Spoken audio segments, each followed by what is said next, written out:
ராமநாதபுரத்தில் வைகை நீரை பயன்படுத்துவோர் சங்கத்திற்கு வரத்து கால்வாய் வெட்ட வாய்ப்பு கொடுக்க வேண்டும் உள்ளிட்ட 11 அம்ச கோரிக்கைகளை வலியுறுத்தி 156 சங்க தலைவர்களும் ராஜினாமா செய்ய உள்ளதாக அந்த சங்கத்தின் தென்மண்டல ஒருங்கிணைப்பாளர் ஜீவானந்தம் தெரிவித்துள்ளார். இதுகுறித்து அவருடன் நமது செய்தியாளர் குமார் நடத்திய கலந்துரையாடலை தற்பொழுது பார்க்கலாம். ராமநாதபுரம் மாவட்ட ஆட்சியர் அலுவலகத்திற்கு ஏராளமான விவசாயிகள் பல்வேறு விதமான குறைகளோடு வந்திருக்கிறார்கள். இது குறித்து வைகை பாசன நீரினை பயன்படுத்துவோர் சங்கத்தினுடைய ஒருங்கிணைப்பாளர் திரு ஜீவானந்தம் அவர்கள் நம்மிடத்திருக்கிறார். நிறுத்தி கேட்கலாம்.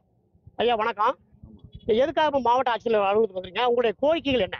ஐயா, இந்த ராமநாதபுரம் மாவட்டத்தில் அரசாங்கத்தால தேர்தல் நடத்தி ஒரு நீரினை பயன்படுத்துவோர் சங்கம் அமைச்சு அந்த சங்கத்துக்கு தலைவர் தேர்தல் நடந்திருக்குது.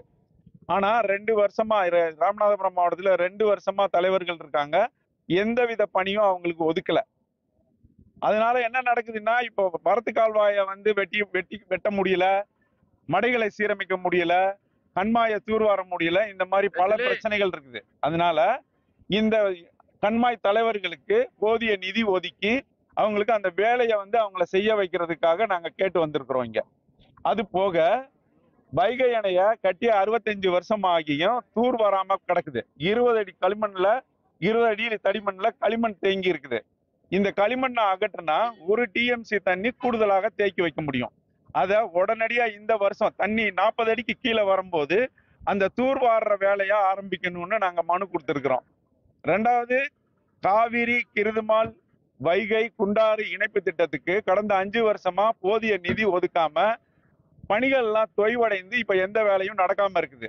இதுக்கு இந்த அரசாங்கம் சரியான நிதியை ஒதுக்கி தடைபட்டு போன கிடக்கிற இந்த வேலையை உடனடியா அது செஞ்சு நடைமுறைப்படுத்தணும். இதுதான் எங்களோட முக்கியமான கோரிக்கை. அது போக நிறைய கண்மாய்கள் சீரழிக்கணும். 2ஆம் கட்டமா இப்ப தண்ணி திறந்து விடும் போது மழை பெய்யாம இருக்கிறதுனால இம்மீடியட்டா தண்ணியை 2ஆம் கட்டமா திறந்து விட்டு தேவையான தண்ணீரை நம்ம ராமநாதபுரம் மாவட்டத்துக்கு வழங்கணும்.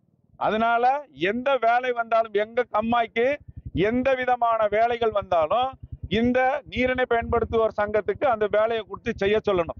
எங்க ஊர் வேலையை நாங்க செஞ்சாதான் அதை சரியா செய்ய முடியும். யாருக்கோ ஒரு ஆள் டெண்டர் எடுத்துட்டு வரும்போது அவனுக்கு அந்த உணர்வு இருக்காது. இது ஏன் கம்மா, நான் நல்லா வெட்டணுன்ற உணர்வு எனக்கு தான் இருக்கும். அவங்க ஊர் கம்மாய, அவங்க ஊர் மடைய, அவங்க ஊர் வரத்து கால்வாய நாங்களே வெட்டணும். அதுக்கான நிதி ஒதுக்கி எங்களுக்கு கொடுக்கணும். இந்த அரசாங்கம் தான் கொடுக்கணும். கடந்த 5 வருஷமா நான் நிறைய அதிகாரிகள்கிட்ட பேசப்ப சொன்னாங்க, நிதி வரல, நிதி வரல, நிதி வரல. ஒரே ஒரு வார்த்தை தான், நிதி வரல. நிதியே வரலைன்னு சொன்னா நம்ம 2வது வளர்ச்சி அடைந்த மாநிலமா இருக்கிறோம். ஆனா நம்ம ஊர்ல எங்க பார்த்தாலும் நிதி வரல, நிதி வரல, நிதி வரல.